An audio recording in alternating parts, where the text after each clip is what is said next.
What's going on, y'all? Good morning, everyone. Breaking news in the NFL, right? So we haven't been reporting some breaking news recently, but we have some indeed mini blockbuster per se. Breaking news: the Pittsburgh Steelers are trading their former star receiver George Pickens to the Dallas Cowboys in exchange for a third-round pick and late draft pick swaps. So, Ian, this is reported to Ian Rappaport, Adam Schefter, multiple sources. This news hit at about I want to say about 8:41 this morning.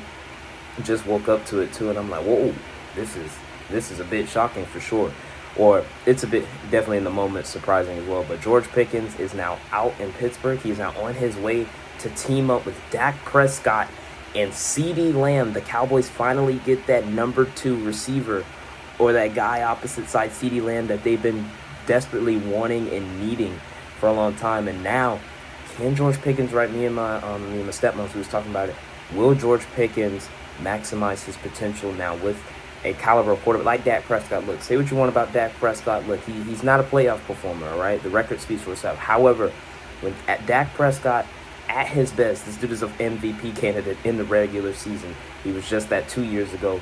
Dealt with injuries last year. Dealt with that hamstring injury that cost him only to play 9 games last year.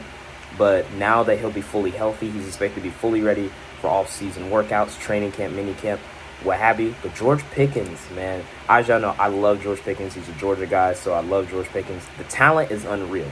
The talent, the upside, and he's showcased it. The talent is there. It's just the consistency. There were some games where, again, he looked like a top receiver in the game, and then there were some receivers where he would kind of disappear. But I also attribute some of that to the lack of consistent quarterback play that he dealt with. Turn this fan down, but lack of the consistent quarterback play that he had in Pittsburgh, as you know, was not fortunate enough to play with Ben Roethlisberger. He had to play with quarterbacks like Mitchell Trubisky, Mason Rudolph. He did get better quarterback play, I guess, with Russell Wilson, Justin Fields as well, but it's just been a revolving door. Kenny Pickett as well, just a revolving door of quarterbacks in Pittsburgh. And what does this mean too now for Pittsburgh? In my opinion, I think Pittsburgh is tanking. I think we're not going to see a winning Pittsburgh team for the first time. Maybe we might still it'll be it to me. It wouldn't be surprising if Pittsburgh still was a winning team, 9-8 last year, or in this coming year. But I really think they are tanking for a quarterback next year. Now, Aaron Rodgers still remains a possibility, because I would just watch Ian Rappaport break down the trade on NFL Network on Good Morning Football. He just broke it down and basically said where Aaron Rodgers was working out or had started to build a connection with DK Metcalf. As you know, the Steelers acquired him right before free agency. The start of free agency signed him to a 5-year deal, but he didn't get that working with George Pickens, which was maybe a bit odd per se. And as you know, to the Steelers also as you know, George Pickens is a character, right, on the field. There's definitely been some cases. There's definitely been some stuff there where, he's got his antics and stuff like that, just, fighting people a lot, the attitude, the character, and what have you. Look, this nothing new with George Pickens. George Pickens has been like this since Georgia. Go watch the game versus Tennessee where the dude literally sprayed a water bottle at the Tennessee quarterback. Ain't nothing new with George Pickens and what you're getting. And I was honestly excited to see DK Metcalf and George Pickens together, because as you know, those two as characters on the football field, they are complete crash outs on the NFL football field for sure. So, but George Pickens, in his last several years since his rookie year, he's actually had over 1,000 yards receiving. I'm actually gonna look up his numbers right now. Give me one moment. But again, this is to me, are the Dallas Cowboys back? Not saying they're Super Bowl contenders now. We ain't going that far, because again, we know the Cowboys, and again, Dak Prescott and his that stuff there. But are the Cowboys actually back? Is Jerry Jones cooking? We've still letting Did Jerry Jones finally listen to the head and say, all right, let me go make a move? Jerry Jones still cooking, y'all? Jerry Jones is out here cooking, man. Okay, so he didn't have a 1,000-yard season last year. He had 59 catches, 900 yards, and 3 touchdowns. Not bad, but definitely not up to the number 1 caliber standards that I think he's up there for. So 9 catches, And then in his career, George Pickens has 174 catches, 2,841 yards, and 12 receiving touchdowns. So again, the upside, he showcased a lot of his upside. His best season certainly was, I think, 2023, no doubt, when he had over 1,000 yards. We're gonna look up his 2023 stats. We're gonna look at Pro Football Reference because they provide that as well.